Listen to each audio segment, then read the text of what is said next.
guys, and welcome to the second video of the new year. So hopefully you've now gotten to the swing of things, you've come back to the gym, you'd have noticed it is quite busy. As I said, people are returning. You're not just going to get to waltz around an empty gym in December, but that is a good thing because it means that more people are getting back into the flow of things. We've got newcomers coming in, and let's face it, if the gym wasn't busy, it closed, so nobody wants that. Now, you have probably decided, some of you, that weight loss is your goal. Some of you, it might be performance, others it might be strength or whatever. But the key thing that most people fall out on their backsides with is calories, how to count them, how to get into a deficit if you want to lose weight, how to figure out how many calories you need. So in this video, I'm going to go through exactly how to do that and explain in as hopefully as simple terms as possible how to actually plan out some sort of calorie count and where to go from there. So first things we need to know is how to get into a calorie deficit, also known as the only way to lose weight. If you are not in a calorie deficit, you cannot lose weight.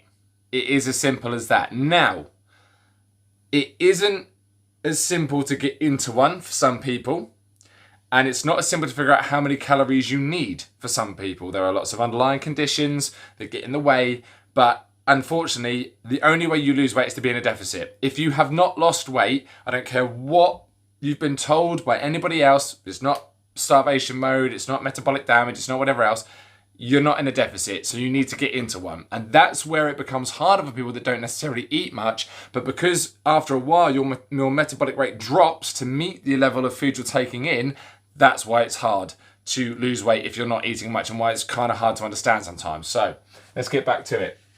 So what is a calorie? A calorie is a unit of energy.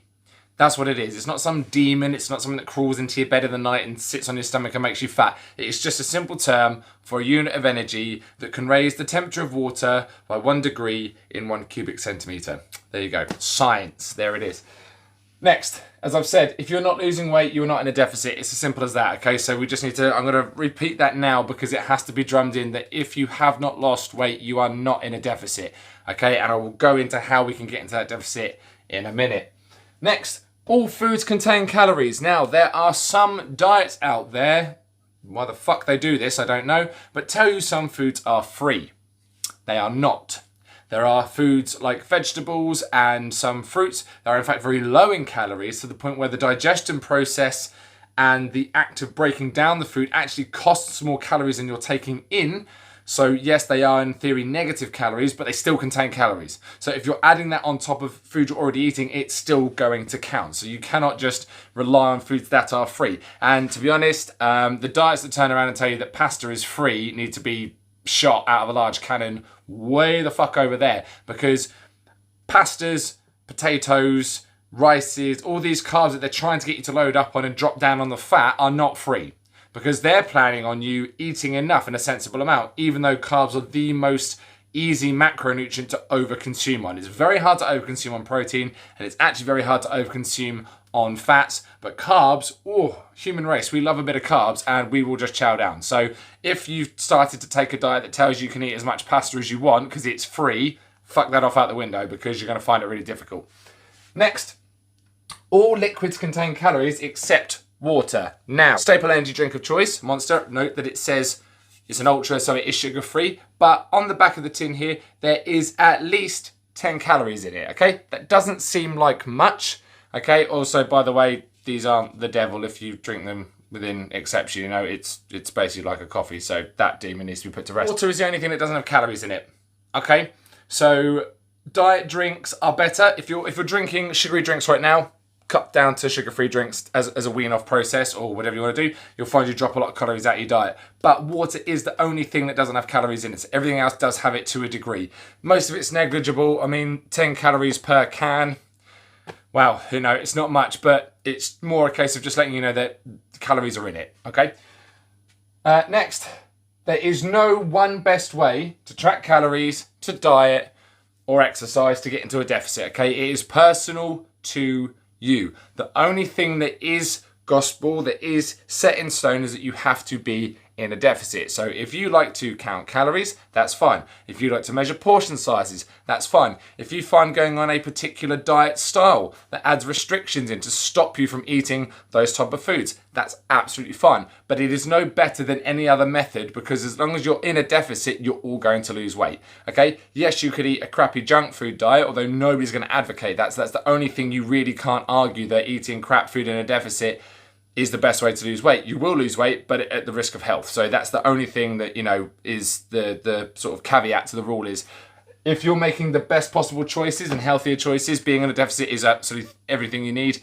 You can decide where you want to go with that. So now we're going to go into how to actually find out how many calories you need and what to do with them. So, how many calories do I need? Now, feel free to pause this at any point, take a screenshot of it. If better yet, save the video and you can come back to it and use it as a repeat. Okay, this is the simplified version. If you want the more in-depth version, you need to contact me, because there's a certain equations we have to put in to do it, and it's quite tricky to sort of just put it in broad terms. But this will get you started as a blanket rule. So this is enough. If you want it a little bit more specific to you, come to me and we'll get it sorted for you. Okay, so first of all, how many calories do I need? Well, it's individual to each person. Now, many things will put you on a blanket diet, right? You can buy a plan, and if it doesn't come with specific calories, it's basically just putting you on the lowest it knows it can kind of get away with for you to lose weight. It's kind of a guaranteed weight loss thing, but it might not be good for you because they might be too low.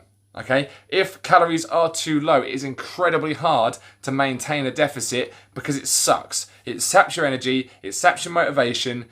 It's just not fun. So, okay, use this method and you'll do a far better job of it. So, first of all, this is how to calculate if your body fat percentage is not known. So if you just know how much you weigh, this is the method you use, okay? If you know your body fat and we can work on lean mass, that's a bit different, hence why you have to come to me and we'll figure this out. Right. So first of all, we need to take our body weight in pounds, okay? If you don't know how to convert over, this is how you do it. Whatever your weight is in kilos, times it by 2.2. Whatever your weight in stone is, times it by 14. And that will give you your poundage, okay? From there, what we need to do is times that by 15 if you're a male, or 14 if you're a female, and this will get your maintenance. Now, these numbers are arbitrary. If you are a larger female, go for 15. If you are a larger male, 15, possibly 16, if you're pushing the 6'5" mark. If you are smaller, go for 14, maybe 13, okay, from there. This will take a little bit of trial and error to see where you kind of fit. From there, once you have your number, 15, take away 15% to get you in a comfortable deficit. You don't really want it any more than that. I mean, 20 to 30% is a very extreme deficit, which might be used for final pushes, but not necessarily for a long period of maintenance, okay? 15% deficit over a longer period of time is quite sustainable. So if we were to put my details in now, this is what it would look like. So I weigh 102 kilos, times that by 15, I'm going to get to, so my weight in pounds, times that by 15 gives me 3,372 calories. That is my maintenance, okay? If I was to walk around as I am now, fulfilling all muscle needs and everything else, that's how many calories I'm going to need. We'll go into protein in a second, but this is just to figure out your calories, right? If I divide that by 15 to get myself into a deficit, I go down to 2,866 calories, okay? You can round up or down, okay? I mean, for the sake of going to the nearest 10 calories, it's not a problem. If you wanted to round down to just say 2,850, that's absolutely fine. Careful rounding up. I mean, to start with, if it's easier just to get to 2,900, which is what I normally do, because then you get wiggle room anyway, that's not necessarily a problem. But remember, if you round up, it's better to stay slightly under than go over. If you round down, if you're a couple of calories over the top, it doesn't matter. But this is the basic principle to figure out exactly where you need to be in a deficit. So this is the number we can work at now, and then we will start losing weight because we're in a 15% deficit. Okay, if you find that the rate is too slow, bring it down a little bit, take a few calories off. So once you've got this number, this is where you've got to be a bit savvy with your own body. If you feel like it's too big a deficit because you've never done a deficit before, bring it up, take 10% off. Add a few, add another 50 calories a day in. See where you sit with it, okay? It might be that you need to jump up a little bit and do just a small amount of deficit just to start getting the ball rolling. Some of you may think it's not enough. You can drop it down if you can sustain it. But as long as we have a base point to work from, it makes things a hell of a lot easier. So what we're going to do now is go on to actual macros and how we create that, build up those calories. So now we get into macros, and this is where a lot of people get a little bit scared, get confused, make things overly complicated for themselves, and if you don't get it right or it's too complicated for you, you're just not going to bother with it. Okay, so but this will be the simplified version again of how to get in, and it will set you up where you need to go. So protein is the only macro that matters. You must equate for protein properly. If you don't get enough, the muscles don't repair and grow properly. And basically that is kind of the whole point. It doesn't matter whether you want weight loss or whether you want power or anything else. If you don't have your protein equated properly, you're going to struggle. Protein helps build muscle, and the more lean muscle mass you have, the more calories you burn and the leaner you look. So if you're on a deficit, the goal should be actually to maintain muscle mass or be in a purpose of trying to work to grow it. You won't grow it, but you'll still maintain it. That comes down to programming. Come and see me, make sure that we've got that nailed down. If you're trying to get stronger, you need as much contractile force as possible, and the way to do that is have as much muscle mass as possible. Being large doesn't necessarily mean you're going to be strong, okay? It is down to the amount of muscle mass you have and the ability to train that into improving contractile forces makes you strong, okay? But again, that's another video for another time, or come and see me and we'll talk about it. Fats, you need to have at least 20% of total calories from fats is a general rule. You can creep it down a little bit, but we don't like that you do that because there is essential proteins, amino acids, and essential fats. There are no essential carbs. So carbs you can kind of go to town with either way. Fruit and veg, starchy carbs, mixture of both. Obviously, it's better to have more fruit and veg and slightly less starch, but whatever you want to do. So yeah, 20% of calories should come from fats because they're good for they're hormones, cell repair, certain bodily functions require fats in the diet. So they are not the enemy. In fact, you need them. Otherwise, if you had no fat in your body, you'd die. Carbs, either or. If you like eating fruit and veg more than you do starches, that's fine, that's great. Just remember that they aren't very calorie dense, so you really need to eat a lot of them.